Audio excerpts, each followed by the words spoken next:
अल्हम्दुलिल्लाहि रब्बिल आलमीन वस्सलातु वस्सलामु अला रसूलिहिल करीम व अला आलिहि व अस्हाबिहि अजमईन अम्मा बाद वअऊज़ु बिल्लाहि मिनश शैतानिर रजीम बिस्मिल्लाहिर रहमानिर रहीम या अय्युहन नास क़द जाअतकुम मौइज़तुम मिर रब्बिकुम व शिफ़ाउल लिमा फ़िस सुदूर व हुदन व रहमतुल लिल मुमिनीन। बिस्मिल्लाहिर्रहमानिर्रहीम रब्बिश्रह ली सदरी व यस्सिर ली अमरी वहलुल उक़दतम मिन लिसानी यफ़क़हू क़ौली। मेरे अज़ीज़ बहनों, दर्स कुरान मजीद में आप सभी का तहे दिल से खैर मक़दम है। अस्सलामु अलैकुम व रहमतुल्लाहि व बरकातुहू। कैसे आप सभी लोग? अल्हम्दुलिल्लाह। अल्लाह ताला करे कि आप बहुत अच्छे रहें, खुशहाल रहें। अल्लाह ताला आपकी हिफाजत करे तमाम बीमारियों और जरासीम से। अल्लाह ताला आपकी हिफाजत करे समाज की बुराइयों और शैतान से, और आपके ईमान में दिन दूनी रात चौगुनी तरक्की अता करे, आमीन। दर्स कुरान मजीद में कौन सी सूरह चल रही है? सूरह हज। सूरह हज की लास्ट वीक किस आयत तक हम लोग ने तफसील से जाना था? बिल्कुल सही, आयत नंबर 55 तक। तो आज का दर्स होगा आयत नंबर 56 ऑनवर्ड्स इंशाल्लाह। तो इससे पहले हम लोग रिवीजन लेते हैं ना लास्ट वीक का। तो लास्ट वीक का छोटा सा रिवीजन करा के आगे बढ़ते हैं। लास्ट वीक आयत नंबर 49 ऑनवर्ड्स हम लोगों ने तफसील से जाना था कि अल्लाह ताला ने फरमाया कि ए नबी सल्लल्लाहु अलैहि वसल्लम, आप ऐलान कर दीजिए कि मैं तो तुम्हारे लिए क्या हूँ? नज़ीरुम मुबीन, खुली तौर पर आगाह करने वाला। यानी कोई वकील बनाकर नहीं भेजा गया हूँ और ना ही मौजज़ात दिखाने के लिए मैं भेजा गया हूँ, बल्कि खुली आगाही देने के लिए भेजा गया हूँ। और फरमाया कि जो लोग ईमान लाएँ और नेक अमल करें उनके लिए अल्लाह ताला की तरफ से मग़फ़िरत और रिज़्क़ करीम है। तो अल्लाह ताला का वादा है ईमान लाने वाले और आमाल सालिहात करने वालों के लिए कि अल्लाह ताला उनको बहुत उम्दा, अच्छा, पाकीज़ा रिज़्क़ इज़्ज़त के साथ देगा। आयत नंबर 59 में मैसेज है कि और जो लोग हमारे आयत को नीचा दिखाने की तगदो करते हैं वही हैं जो जहन्नम वाले हैं। आयत नंबर 52 में है, और हमने नहीं भेजा आपसे पहले कोई रसूल और ना कोई नबी, मगर ये कि जब उसने ख़ुद कोई ख़याल बांधा यानी तमन्ना की तो शैतान ने उसके ख़याल में खलल अंदाज़ी की, और अल्लाह ताला मनसूख कर देता है उसे जो कुछ शैतान ने डाला होता है। फिर अल्लाह अपने फ़ैसलों को पुख्ता कर देता है, और अल्लाह सब कुछ जानने वाला और कमाल हिकमत वाला है। लास्ट वीक बहुत तफसील से जानना था कि यहाँ तमन्ना किन किन माना में है और उसका क्या मतलब है। आयत नंबर 53 में है, ताकि वो शैतान की तरफ से की गई आमेज़िश को फितना बना दे उन लोगों के लिए जिनके दिलों में मर्ज़ हो और जिनके दिल सख्त हो चुके हों, और यकीनन ज़ालिम लोग मुखालिफत और दुश्मनी में बहुत दूर जा चुके हैं। यानी ये जो नबी की तमन्ना है वो बहुतों के लिए फ़ितना है, और फ़ितना माना आजमाइश होती है। आयत नंबर 54 में जाना कि और इसलिए भी कि वो लोग जान जाएं कि जिन्हें इल्म दिया गया हो कि यकीनन ये हक़ है आपके रब की तरफ से, और तो वो उस पर ईमान ले आएँ और उनके दिल उसके आगे झुक जाएं, और अल्लाह यकीनन अहले ईमान को सीधे रास्ते की तरफ हिदायत देने वाला है। तो हमने तफसील से बताया था कि किस तरह से ये नबी की ख्वाहिश एक फ़ितने की शक्ल में आती है और टेस्ट हो जाते हैं लोग, और किस तरह से अल्लाह ताला ईमान वालों के ईमान को मज़ीद बढ़ा देते हैं, और जिनके दिल में बीमारी है, मर्ज़ है, उनके मर्ज़ को खोल कर अल्लाह ताला लोगों के सामने ले आते हैं। और जबकि अल्लाह ताला क्या है, चाहते हैं कि अहले ईमान को सीधे रास्ते पर चलाएं। और आयत नंबर 55 में जाना था कि और काफिर तो इसके बारे में हमेशा शक व शुबा में ही रहेंगे, और यहाँ तक कि या तो उन पर क़यामत का अज़ाब अचानक आ धमके या एक 22 दिन के अज़ाब उन पर मुसल्लत हो जाए। तो हमने तफसील से बताया था कि यहाँ यौमुन अक़ीम से क्या मुराद है, यानी खैर से खाली दिन। तो क्या होगा, काफिर तो शक व शुबा में रहेंगे until they'll witness क़यामा। तो यहाँ तक हमने जाना था। अब आयत नंबर 56 जो उसी रुकू की आयत है जो करंट रुकू चल रहा है, उसको जानते हुए अगले रुकू में इंशाल्लाह जाएंगे। तो हम लोग जानते हैं आयत नंबर 56 ऑनवर्ड्स। अऊज़ु बिल्लाहि मिनश शैतानिर रजीम, बिस्मिल्लाहिर रहमानिर रहीम। अल मुल्कु यौमइज़िन लिल्लाह यहकुमु बैनहुम। उस दिन बादशाही सिर्फ़ अल्लाह की होगी और वही उनके माबैन फ़ैसला कर देगा। फ़ल्लज़ीना आमनू व अमिलुस्सॉलिहात फ़ी जन्नातिन नईम। तो जो लोग ईमान लाए और उन्होंने नेक अमाल किए तो उनके लिए बागात होंगे नेमतों वाले। अब अल्लाह सुब्हानहू व तआला रोज़े क़यामत को, आखिरत में जो क़यामत का दिन है, उसको क्या कह रहे हैं, अल मुल्कु यौमइज़िन लिल्लाह। आज के दिन बादशाही सिर्फ़ और सिर्फ अल्लाह के लिए है। देखिए, देखा जाए तो बादशाही हुकूमत आज भी अल्लाह ही की है। अल्लाह की बादशाही सिर्फ क़यामत के दिन नहीं है, आज भी अल्लाह ही की बादशाही है। लेकिन हम सभी यहाँ पर इम्तिहान के लिए हैं, तो अल्लाह ताला इम्तिहान लेने के लिए इख्तियार तो कुछ देते ही हैं। बिना इख्तियार दिए किसी चीज़ पर इम्तिहान कैसे लिया जा सकता है। तो इंसानों को कुछ इख्तियारात छोटे मोटे दिए जाते हैं, उसमें वो अपने को बादशाह समझने लगता है। छोटे छोटे पीस ऑफ द लैंड का रूलर होता है, वो अपने को शहंशाह समझने लगता है। तो इंसान भूल जाता है कि एक्चुअली बादशाही तो अल्लाह की ही है यहाँ पर भी, लेकिन वो उसको जो इख्तियार थोड़ा सा भी दिया गया उस पर बादशाही वो अपनी समझने लगता है और करने लगता है। लिहाजा यहाँ छूट तो है कि कोई अपने को बादशाह कहे, मलिक कहे, कह सकता है। तो लेकिन जो हमारा जो अमल का दायरा है ना, वो बहुत लिमिटेड है। उससे ज़्यादा जितना अल्लाह सैंक्शन कर दे हम नहीं कर सकते। तो बादशाही ऑन द होल अल्लाह की यहाँ पर भी है। इस बात की ये दलील है कि मिसाल के तौर पर हम दुनिया में बहुत कुछ ऐसा है जो करना चाहते हैं लेकिन कर नहीं पाते हैं। हमने सफ़र का इरादा किया, कोशिश भी किया, लेकिन कामयाब नहीं हो पाए, नहीं जा पाए सफ़र पे। यानी इंसान प्लान करता है, इवन एफर्ट भी करता है, लेकिन नहीं कर पाता। उसका मतलब there is someone who is controlling everything ना।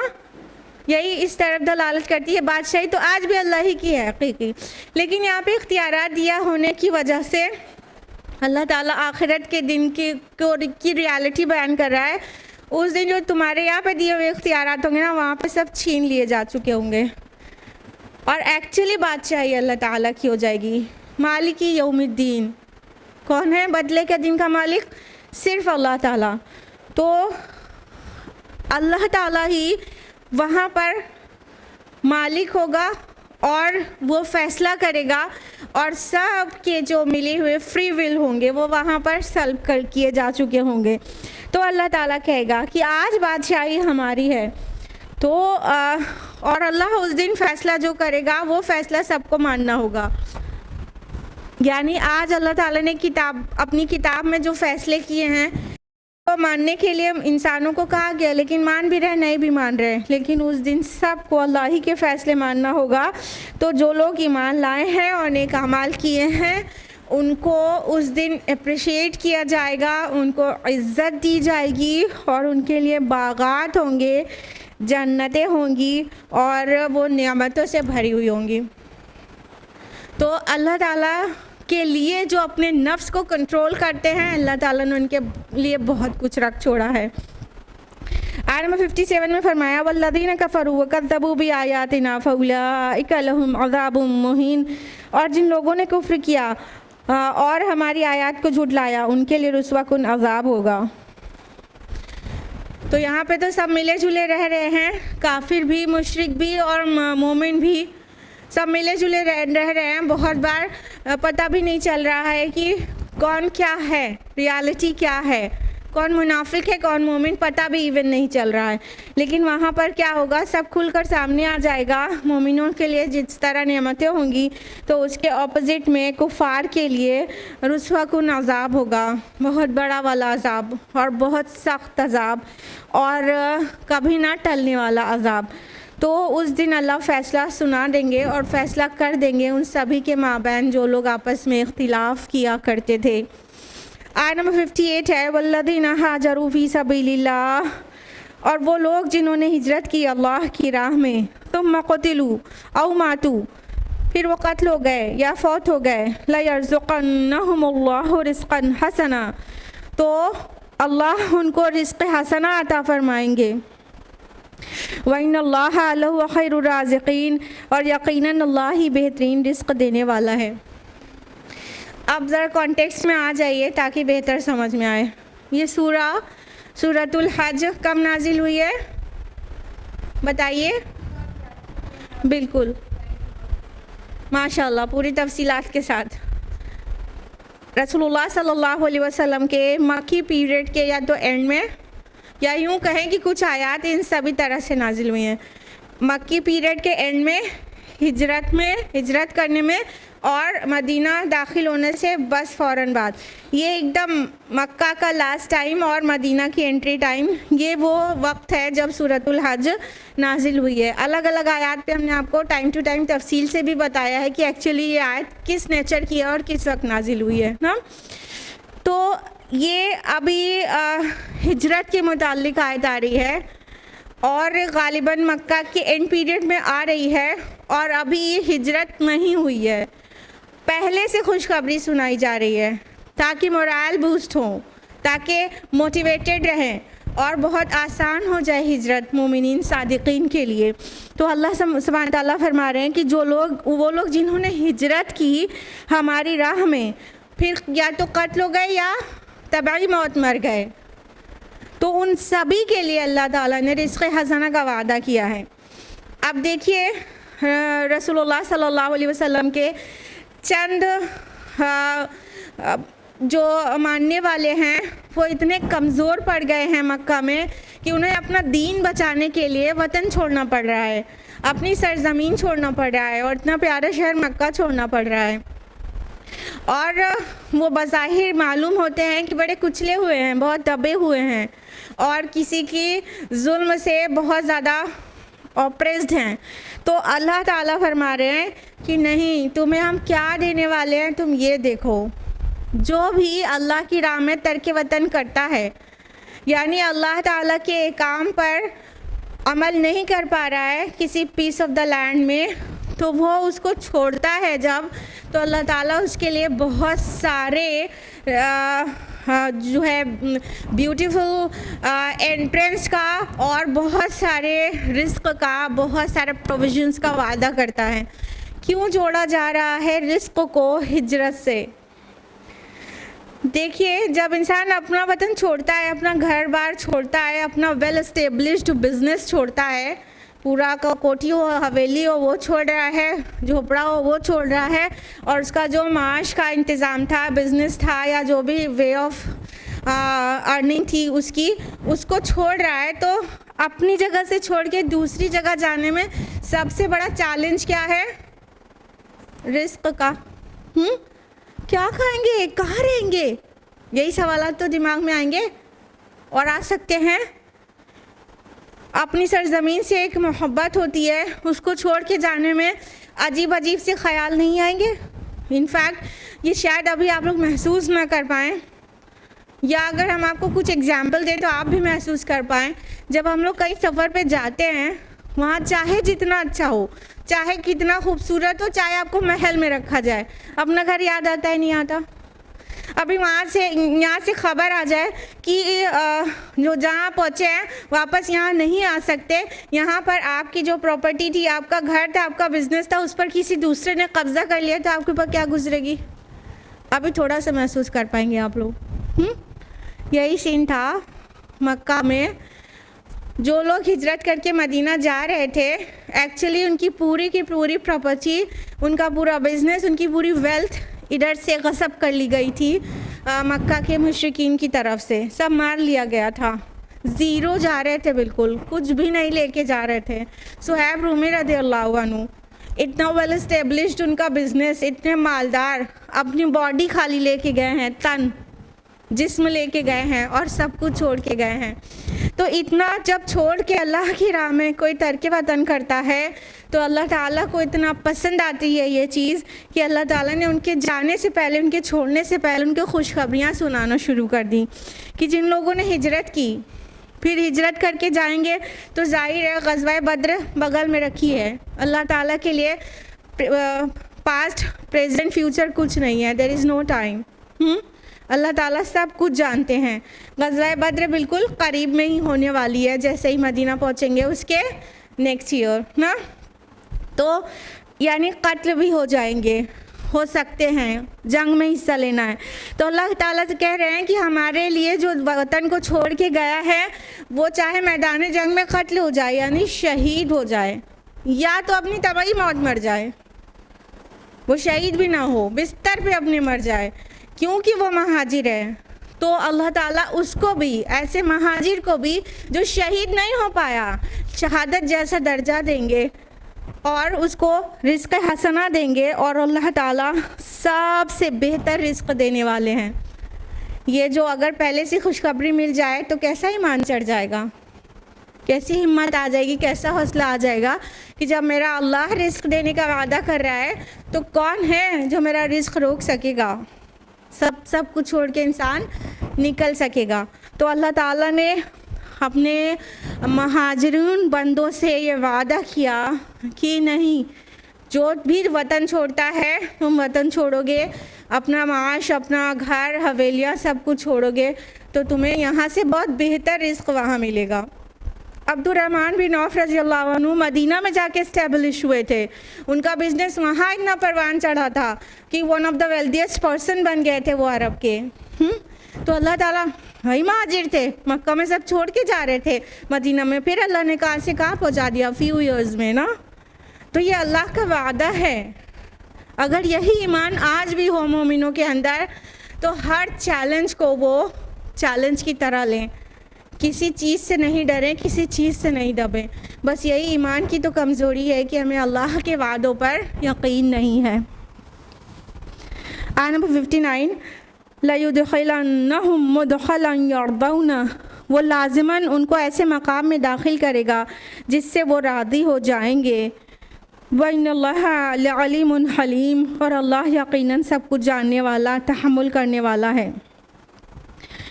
यानी अल्लाह ताला के लिए जो मक्का छोड़ रहा है वो मदीना जाएगा, तो उसके लिए ब्यूटीफुल एंट्रेंस है मदीना में भी, और अल्टीमेटली जन्नत में ब्यूटीफुल गेट्स ऑफ जन्ना उसका वेलकम करेंगे।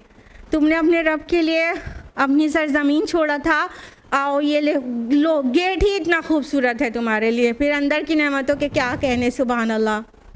तो अल्लाह ताला उनको बहुत खूबसूरत मकाम में एंट्री दिलवाएगा, और वो अल्लाह ताला वो राज़ी हो जाएंगे, यानी वो सारी चीज़ें पाकर राज़ी हो जाएंगे।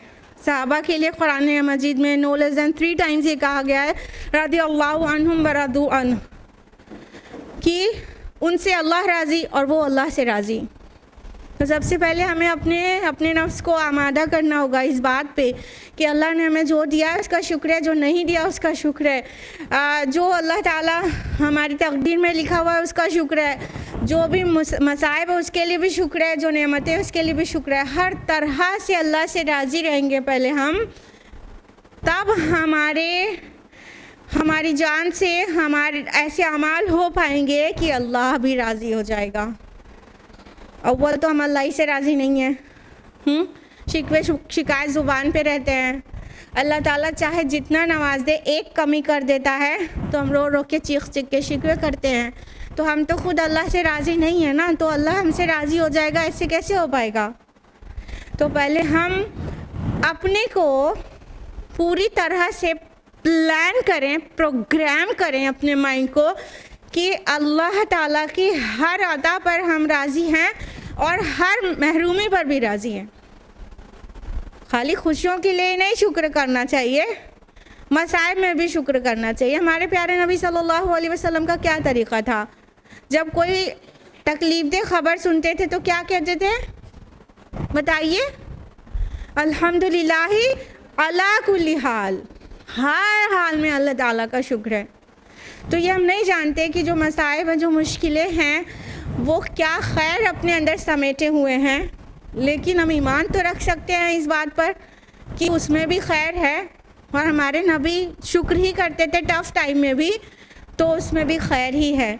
यानी रोज़ आखिरत जब उस मुश्किल और मुसीबत पे सब्र करने का अजर देखेंगे ना, तो सोचेंगे ऐसे ही हज़ारा मुसीबतें क्यों ना आ गई हमारे ऊपर, सोचेंगे ऐसा, बिल्कुल ऐसी ख्वाहिश करेंगे। अल्लाह पाक आपने दुनिया में हमें कुछ भी ना दिया होता, हम रगड़ रहे होते, हमारे पास कोई आज़ाद जिस्म ना होते, हम ज़मीन पर रेंग के चल रहे होते और हम कुछ भी ना मिलता, तो यहाँ पर ये और ज़्यादा मिलता।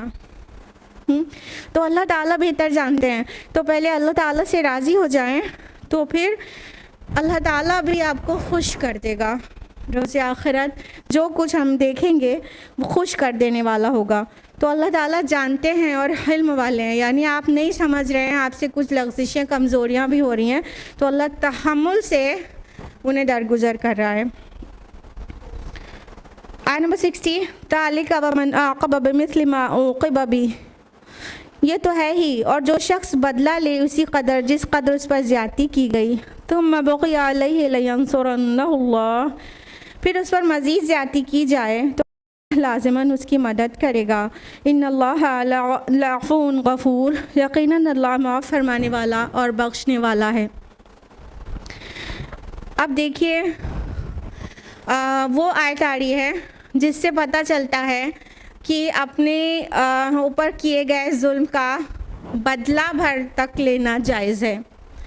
अब ये मुसलमान मक्का से हिजरत करके मदीना जाएंगे, वहाँ उन्हें जंग की इजाज़त मिलेगी और फिर वो कुफ़ार के साथ जंग करेंगे। यानी कि जो भी हक उनके मारे गए, सारी चीज़ मक्का में हड़प कर ली गई उनकी। रसूलुल्लाह सल्लल्लाहु अलैहि वसल्लम के फूफी का जो घर था वो कितना शानदार था, लेकिन आपके सारे कज़िन्स निकले, वो सब छोड़कर अब्दुल्ला बिन जहाश, शुबैदुल्लाह बिन जहाश, ये सब निकले, तो सब अपना ब्यूटीफुल जो वो था मेंशन कह सकते, एक बहुत शानदार सा महल था उनका, वो छोड़ के निकले थे, वो सब पर कब्ज़ा कर लिया। अल्लाह के रसूल से कह रहे थे एक बार अब्दुल्ला बिन जहाश रज़ियल्लाहु अन्हु, या रसूलुल्लाह, हम लोगों का वो जो घर था वो बहुत शानदार था, उस पर कब्ज़ा कर लिया गया और बहुत अपसेट थे। तो रसूलुल्लाह सल्लल्लाहु अलैहि वसल्लम ने फरमाया कि अब्दुल्ला, क्या तुम नहीं चाहते कि जन्नत में तुमको इसके बदले में बहुत इससे कहीं ज़्यादा शानदार महल मिले? तो बोले मैं अल्लाह ताला की विसलता पर राज़ी हूँ। बस राज़ी हो गए, भूल गए वो खूबसूरत सा महल जिसमें वो रहा करते थे। जैसे सुनने सुनाने में छोटी बात लगती है ना, आप अपने छोटे से, चाहे आपके पास 3 कमरे 2 कमरे का घर हो, उसको छीन जाने का तसव्वुर कीजिए, फिर आपको पता चलेगा कैसा कल्क और कैसी बेचैनी और कैसा गम और गुस्सा लाहक होता है। मतलब आप घर से निकले और कोई आपके घर पे कब्ज़ा कर ले, फिर आपको कैसा महसूस होगा। शायद ये दर्द आप तब समझ पाएंगे उन महाजरीन का। ये था उनके साथ केस ना, कि एक तो अपने वतन से भी निकाला जा रहा है और फिर उनके पीछे वो सारी चीज़ हड़प कर ली जा रही है, और कोई जाना चाह रहा है तो कह रहे हैं तुम्हारे बिजनेस और तुम्हारी वेल्थ का एक फूटी कौड़ी भी नहीं ले जाने देंगे, सब कुछ यहीं छोड़ कर जाओ, हमसे कमाया है तुमने। सुहैब रूमी रज़ियल्लाहु अन्हु से कुफार ने ये कहा था। सब कुछ छोड़ कर निकल रहे हैं। तो अल्लाह ताला की तरफ से ये इजाज़त आ गई कि जितना जुल्म किया गया है, ज़्यादती की गई है, उसके बराबर का बदला लेना तुम पर जायज़ है। ध्यान से देखिए इस आयत को कि फरमाया कि वमन आक़ब बिमिस्लि मा उक़िब बिही, तो जो शख्स बदला ले उस कदर जिस कदर उस पर ज़्यादती की गई हो। उक़ूबत किस चीज़ को कहते हैं? किसी चीज़ के रिटर्न में कोई एक्शन लेने को, रिटालिएशन को, बदला लेने को। अक़बा मीन्स होता है पीछे आने वाला, आक़िबत इसीलिए आखिरत को कहते हैं, पीछे आने वाली। तो उक़ूबत उसी बदले को कहते हैं जो किसी अमल के रद्द अमल में हो। ठीक है, तो ये है वो बात कि अल्लाह ताला फरमा रहे हैं जितना तुम्हारे ऊपर जुल्म किया गया हो, इस्लाम इजाज़त देता है कि उतना ही बदला उससे ले लिया जाए। ध्यान रहे, उतना ही। ठीक है, ये नहीं कि ईंट का जवाब पत्थर से देंगे। अगर जो जालिम है उसने मज़लूम को जितना नुकसान पहुंचाया है, मज़लूम ने उससे बढ़कर उसको नुकसान पहुंचा दिया, तो मज़लूम अब खुद जालिम हो गया। लेकिन अगर जो जालिम है उसने जो नुकसान पहुंचाया है, मज़लूम पर जो जुल्म किया है, अगर उसने माफ़ कर दिया तो उसके दर्जात की बुलंदी है। लेकिन अगर उसने बदला लिया बिल्कुल उसी के हम पल्ला, इक्विवेलेंट, तो मज़लूम का बदला लेने वाला एक्शन हरगिज़ भी गुनाह का बाइस नहीं होगा। क्लियर है ना पॉइंट? बराबर का बदला लेना जायज़ है, लेकिन ईंट का जवाब पत्थर से नहीं। अब इसमें कई फ़िक़ही बहसें हैं, उसमें हम तफसील में नहीं जा रहे हैं कि इमाम शाफ़ई रहमहुल्लाह कहते हैं कि जैसे जिस टाइप का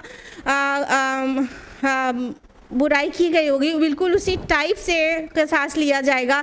जैसे किसी को काट के मारा है किसी ने, तो जालिम को काट के मारा जाएगा, जला के मारा है तो जालिम को जला के मारा जाएगा, वगैरह वगैरह। लेकिन इमाम शाफ़ई रहमहुल्लाह कहते हैं कि नहीं, क़िसास में तरीक़े को फ़ॉलो नहीं किया जाएगा, मारूफ़ तरीक़े से क़िसास लिया जाएगा वगैरह। ये फ़िक़ही बहस है, उसमें तफसील में नहीं भी जा रहे हैं, लेकिन आपको इतना पता होना चाहिए कि बराबर का बदला लेना इस्लाम में जायज़ है, गुनाह नहीं है। एक वो थॉट है कि एक गाल पे चाटा मार दिया तो दूसरा गाल भी पेश कर दिया, इस पर भी मार दो। ऐसे तो जालिम का बहुत ताकत बढ़ जाएगी, समझ रहे हैं? जालिम की बहुत ताकत बढ़ जाएगी और मज़लूम की मज़लूमियत और इंतहा को पहुंच जाएगी, बहुत जुल्म बढ़ जाएगा। तो इस्लाम ने बदला लेने भर की इजाज़त दी है। तो फरमाया उसके बराबर का अगर उसने ज़्यादती की तो फ़ाइन है, और जो मज़ीद ज़्यादती करेगा, यानी जब बदला ले रहा है इंसान, तो जो जालिम था जिसने इनिशिएट किया था, तो वो जालिम और ज़्यादा चिड़ में और ज़्यादा जुल्म करना शुरू कर देगा ना, तो अल्लाह ताला उस मज़लूम के लिए हेल्प का प्रॉमिस कर रहे हैं कि अगर रिटालिएशन में कोई एक्शन लिया गया, फिर उसके रिटालिएशन में जालिम ने और बड़े बड़े जुल्म करना शुरू कर दिया, तो अल्लाह ताला उस मज़लूम के साथ है, उसकी मदद करेगा। ना सिर्फ दुनिया में, आखिरत में भी उसे अज्र दिया जाएगा उस तकलीफ़ को सहने का। आगे फरमाया इन्नल्लाह लअफ़ून गफ़ूर, यकीनन अल्लाह ताला माफ़ करने वाला और बख्शने वाला है। क्यों अल्लाह ताला के ये अस्मा यहाँ पर आए, अफ़ूवुन गफ़ूरुन? देखिए, आप लोगों ने बहुत गौर किया हो अगर कुरान मजीद में, तो बहुत सी आयत एंड करती है अल्लाह ताला के एक इस्म या मोर देन वन अस्मा पर ना, लेकिन जो अस्मा जहाँ पर आते हैं अल्लाह ताला के ब्यूटीफुल नेम्स, वो बहुत रिलेटेड होते हैं उस पर्टिकुलर आयत से। उसके ऊपर जो बात कही जा रही है उससे बहुत रिलेटेड, बहुत रेलिवेंट होते हैं। तो यहाँ पर अल्लाह ताला ने अपनी दो सिफ़ात याद दिलाई है कि अल्लाह ताला अफ़ून गफ़ूर है। क्या मतलब है उसको कई तरह से समझ सकते हैं। एक तो ये कि जो मज़लूम है उसने कुछ खून का बदला कुछ खून से लिया, नॉर्मल हालात में ये जायज़ तो नहीं था, लेकिन बदला लेने में जायज़ हो गया। तो अल्लाह रहम करने वाले, माफ़ करने वाले और दरगुज़र करने वाले हैं, तो अल्लाह ताला उसको पनिश नहीं करेंगे जो कुछ खून का बदला उसी वे में ले रहा है, यानी अल्लाह उसे दरगुजर किए रहेंगे, उसको बिल्कुल माफ़ किए रहेंगे। यहाँ तक कि एक बिट इधर उधर भी हो जाए तो भी अल्लाह ताला चश्मपोशी से काम लेंगे। कहने का मतलब पूरा इंच टेप से नाप के तो बदला नहीं ले पाएंगे, थोड़ा सा इधर उधर हो सकता है तो वो अल्लाह ताला वो उतना माफ़ कर देंगे।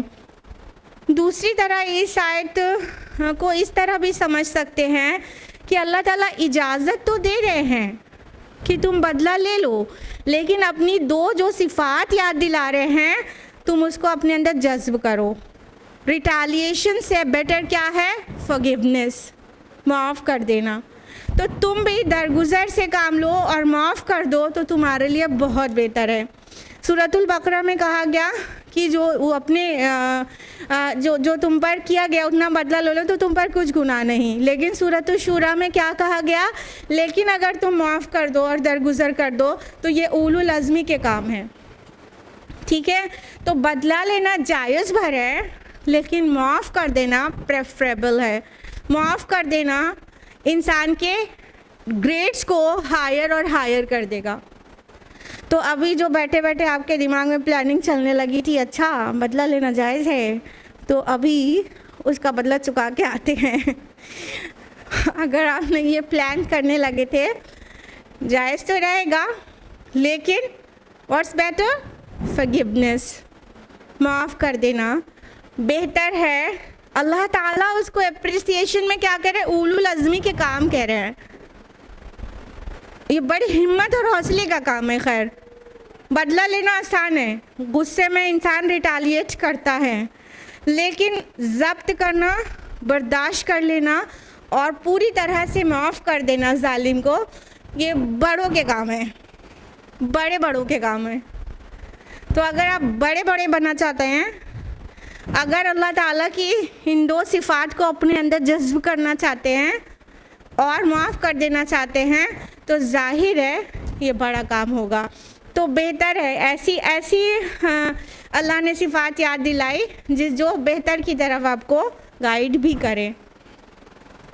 जायज़ का दर्जा अलग होता है, तक़वा और उसका एहसान का दर्जा अलग होता है। समझ गए? कोई चीज़ जायज़ होगी तो कानूनन जायज़ हुई, लेकिन उसका एक दर्जा ये होता है कि एहसान कर दिया जाए, वो उससे ऊपर की चीज़ होती है। इसको दिलों का तक़वा कहते हैं और एहसान कहते हैं, जिसमें अज्र बढ़ा के मिल जाता है। जो बदला लेने में बस ये है कि गुनाह नहीं पड़ेगा, लेकिन माफ़ कर देने में नेकी बढ़ाकर मिल जाएगी। आयत नंबर 61, दालिका बिअन्नल्लाह युलिजुल लैला फिन्नहारि व युलिजुन नहारा फिल्लैल। और ये इसलिए कि अल्लाह रात को दिन में दाखिल करता है और दिन को रात में दाखिल करता है।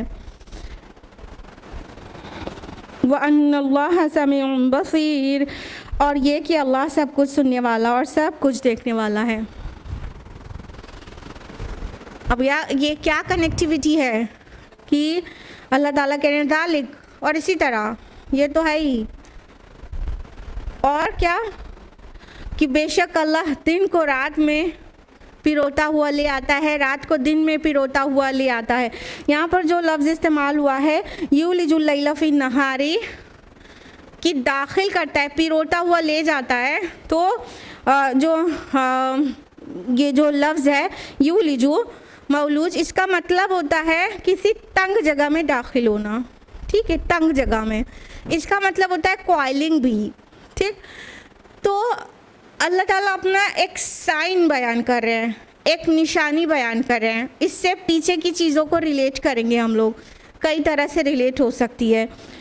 पहली बात तो ये हो गई कि जो इससे जस्ट ऊपर जो आयत थी, आयत नंबर 60, कि जो मज़ीद ज़्यादती करेगा मज़लूम पर तो अल्लाह ताला उसकी मदद करेगा। अब वहाँ की सिनेरियो में सोचिए कि ये टूटे फूटे मुसलमान एकदम हारे मन से देखा, बज़ाहिर ऐसा लग रहा है कि खाली अपनी जान को, अपने दीन को बचाने के लिए उनको अपना घर बार तक छोड़ना पड़ गया। किस कदर मज़लूम और किस कदर कमज़ोर है, ऐसा लग रहा है ना। तो अल्लाह ताला कह रहे हैं जो हस्ती रात को दिन में, दिन को रात में ले आती है, जो इतना बड़ा निज़ाम चला रही है, उस हस्ती के लिए क्या मुश्किल है कि मज़लूम की वो मदद करे। बज़ाहिर ऐसे लगते हैं ना कमज़ोर लोग कभी भी मतलब ताकत में नहीं आ सकते, ऐसा बिल्कुल भी नहीं है। तो अल्लाह जब पूरी कायनात का निज़ाम चला सकता है तो इसके लिए क्या मुश्किल है कि अपने कुछ बंदे जो अभी कमज़ोर हैं ज़मीन में उनकी मदद करके उनको स्ट्रॉन्ग बना दे। उसके लिए बहुत आसान है। एक बात तो ये हो गई। दूसरी बात ये हो गई कि इसे पीछे का जो पूरा तसलसल चला आ रहा है, बहुत पीछे से देखें कि जो नेक हैं उनको जन्नत के बाग होंगे, जो अल्लाह की तकज़ीब करने वाले हैं उनको जहन्नम मिलेगी, जो लोग हिजरत करेंगे उनको अल्लाह ताला बहुत बढ़ाकर रिज़्क़ हसना अता फरमाएंगे, और जो जुल्म करेंगे तो उनका बदला लेना जायज़ है, और जो उस पर फर्दर जुल्म करेगा तो उसके लिए अल्लाह हेल्प करेगा वगैरह वगैरह। ये पूरा पीछे का कॉन्टेक्स्ट के साथ मिलाकर अगर हम इस आयत को देखें तो इससे पता ये चल रहा है कि जो अल्लाह ताला इन चीज़ों पर, सारी चीज़ों पर कुदरत रखने वाला है, उसका इक़्तिदार है इस बात पर कि सूरज को निकाले और सूरज को गुरूब कर दे। तो उन सब चीज़ों में एक मुसलमानों को एक हौसला दिया जा रहा है कि तुम देखो कि जो अल्लाह तुम्हारा पुष्टपनाह है वो इतनी कुदरत वाला है।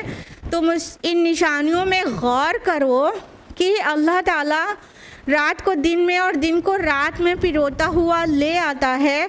उसके लिए कितना आसान है तुम्हारी हेल्प करे, एक पॉइंट ऑफ व्यू। दूसरा पॉइंट ऑफ व्यू कि हर रात के बाद सुबह आती है। तुम अभी मजलूम हो, तुम अभी कुचले हुए हो, दबे हुए हो, मत समझो कि हमेशा ज़मीन पर इसी तरह दबे हुए रहोगे। बहुत जल्द ही सुबह आने वाली है।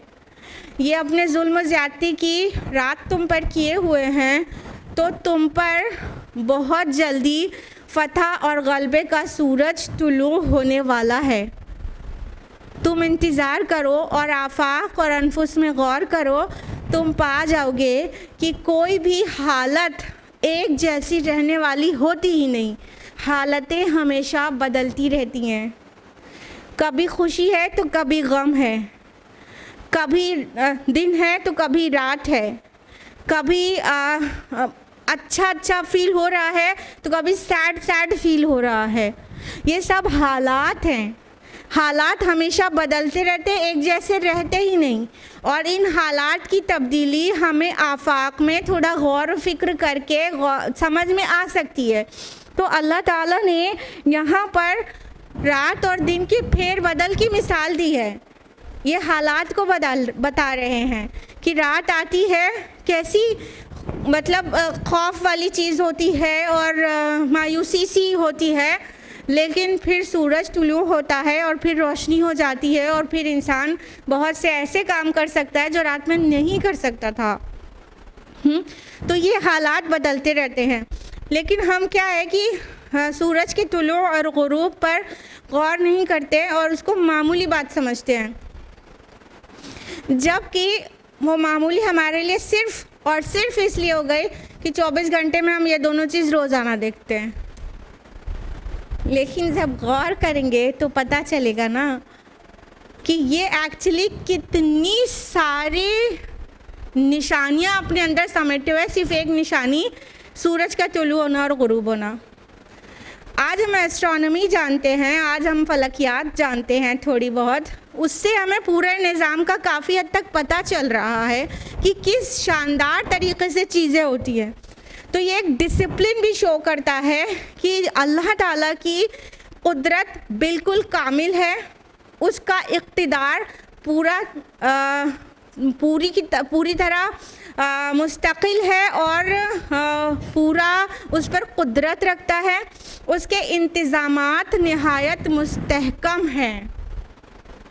कोई चीज़ सूरज को नहीं डिले करती कि वो तुलू हो जाए, कोई भी चीज़, और कोई भी चीज़ सूरज को गुरूब होने में नहीं बीच में आती, चाहे कितने बड़ा VIP शहर में आ जाए। होता है क्या?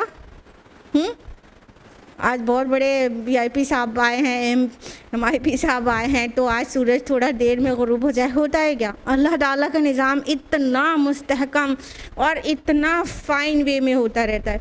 तो अल्लाह ताला रात और दिन को बहुत बार बहुत जगहों पर निशानी के तौर पर पेश करते हैं, तो उस पर गौर किया करें, गौर किया करें। अल्लाह चाहते हैं कि हम गौर करें निशानियों में। तो यहाँ पे बहुत क्लियर इससे जो मैसेज मिल रहा है तो वो ये है कि ये कुफ्र और जहालत का जो अंधेरा प्रिवेल हुआ है अभी मक्का में, इसके बाद एक ईमान और इस्लाम का सूरज तुलू होने वाला है बहुत जल्द। उसका मैसेज दे रहा है अल्लाह ताला कि जिस तरह से रात के बाद दिन आ जाता है तो वो आने वाला है दीन इस्लाम के लिए भी। और इसी तरह किसी का इख्तिदार रहता है तो उसका सूरज गुरूब हो जाता है, फिर दूसरी बार किसी और का इख्तिदार हो जाता है। ये सारे मैसेजेस हैं इसके अंदर। तो अल्लाह ताला फरमा रहे हैं कि और ये इसलिए कि अल्लाह ताला रात को दिन में दाखिल करता है और दिन को रात में दाखिल करता है, और ये सब कुछ सुनने वाला, और अल्लाह ताला सब कुछ देखने वाला है, समीउन बसीर है। यानी अल्लाह ताला को बेहतर पता है कि मुहाजिरून के दिल पर क्या गुज़रती है, वो सुन रहा है और देख रहा है।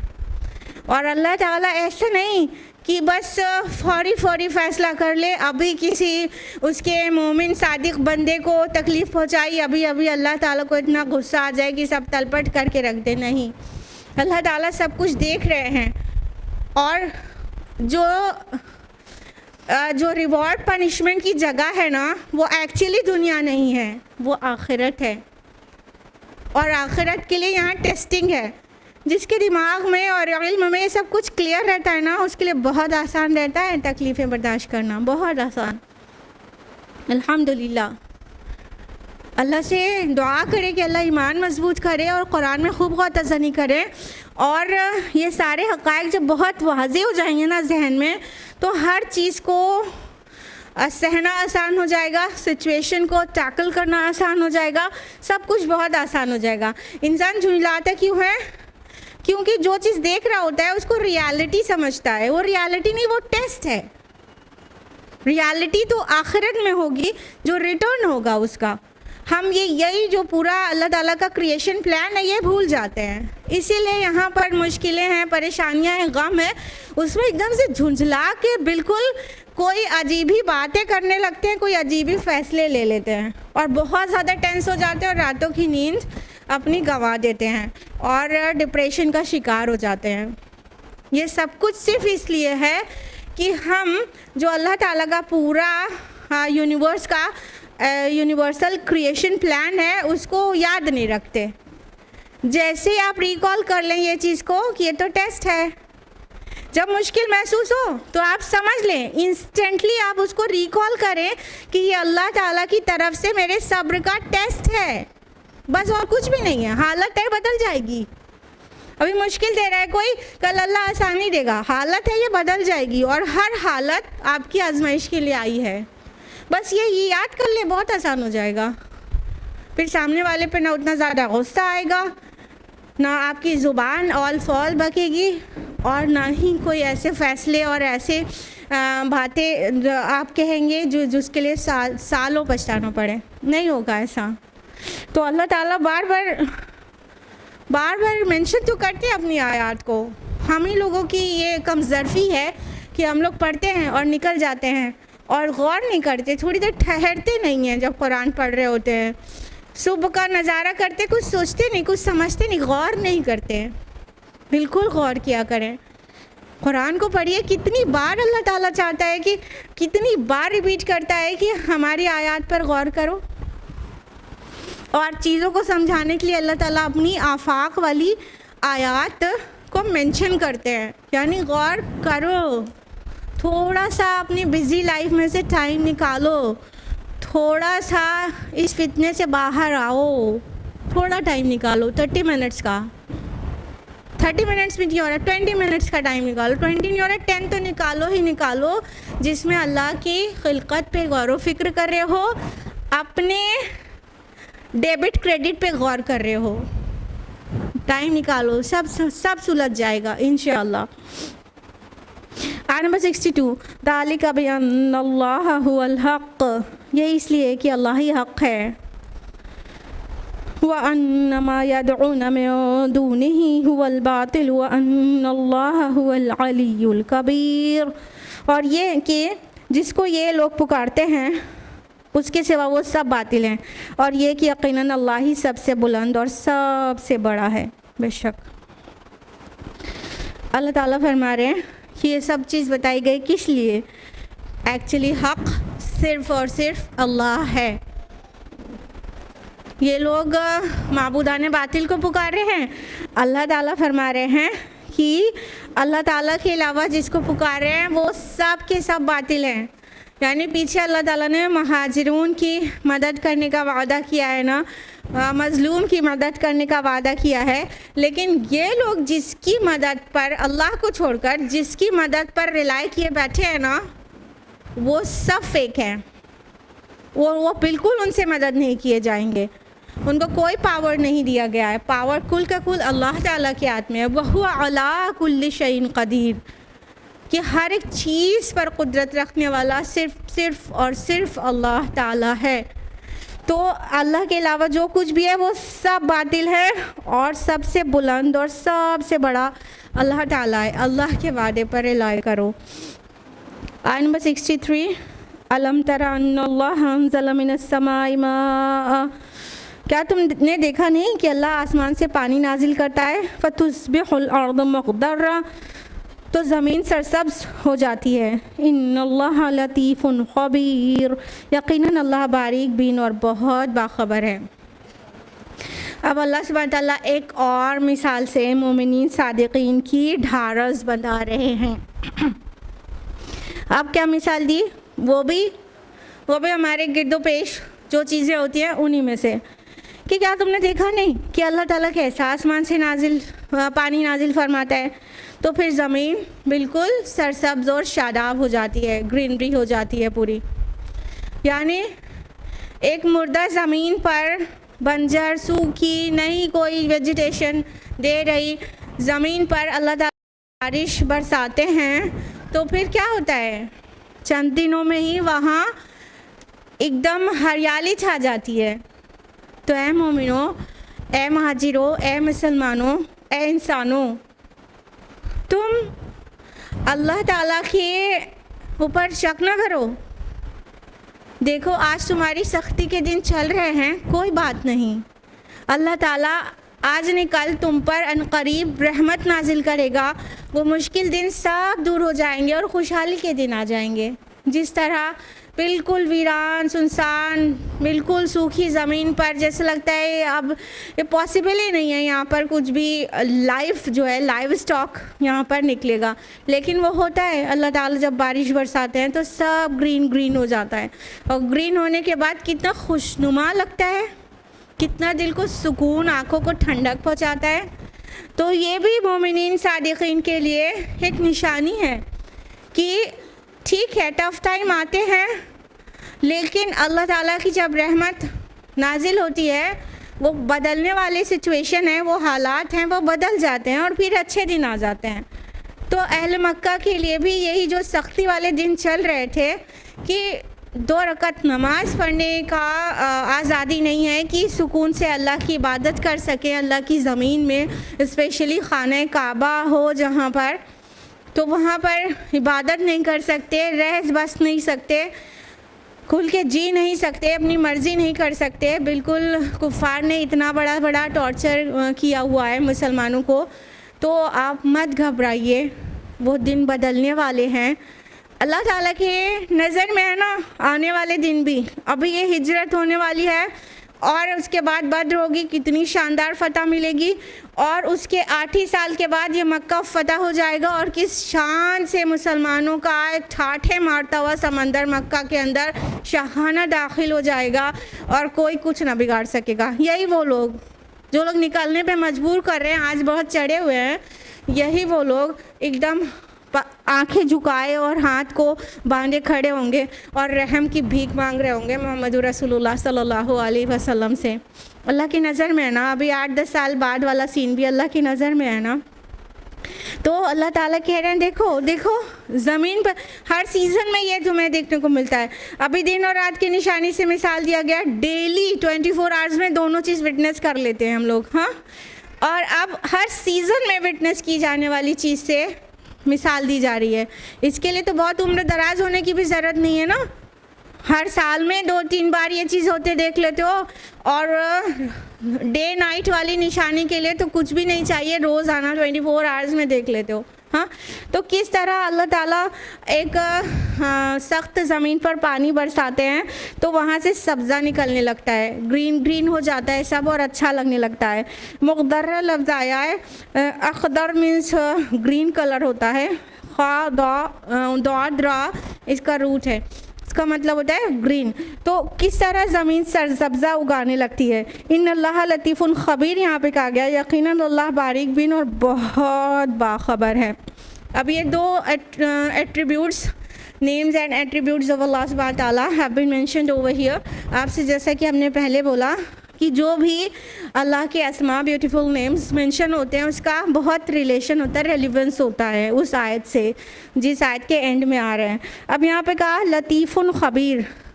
लतीफ़ मीन्स होता है ऐसे तो बारीक बीन, ठीक है। तो क्या एक्चुअली मतलब क्या होता है, गैर महसूस तरीक़े से अपने इरादे की तकमील करने वाला।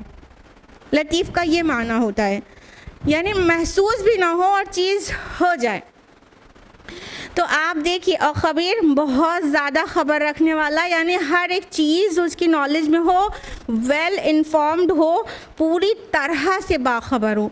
ठीक, अब ये अस्मा क्यों आए हैं यहाँ पर, देखिए जब कोई चीज़ होती है जो सख्त मालूम हो रही है और नेगेटिव मालूम हो रही है और तकलीफ़ दे मालूम हो रही है, तो इंसान नहीं समझता, नहीं जानता, लेकिन अल्लाह जानता है वो कोई बहुत बड़ी खुशखबरी का पेश खैमा होती है।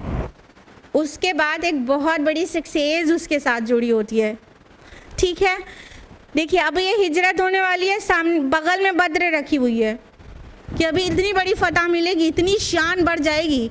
ये जो मतलब निकाल दिए जा रहे हैं, दबे कुचले महसूस हो रहे हैं, इनकी पूरे अरब में, सिर्फ अरब में नहीं, अरब के बाहर हर जगह चर्चा हो जाएगी कि ये चंद मुट्ठी भर मोहम्मद के फॉलोअर सल्लल्लाहु अलैहि वसल्लम 313 लोग 1000 के लश्कर पर, मुसल्लह लश्कर पर फाते हो गए और इसी शान से फतह मिली है। पूरे में इनकी चर्चा हो जाएगी, इनके कॉन्फिडेंस, इनके जोश, इनके इस्तिक़लाल और इनकी फतह की पूरे में चर्चा हो जाएगी। अल्लाह ताला जान रहे ना।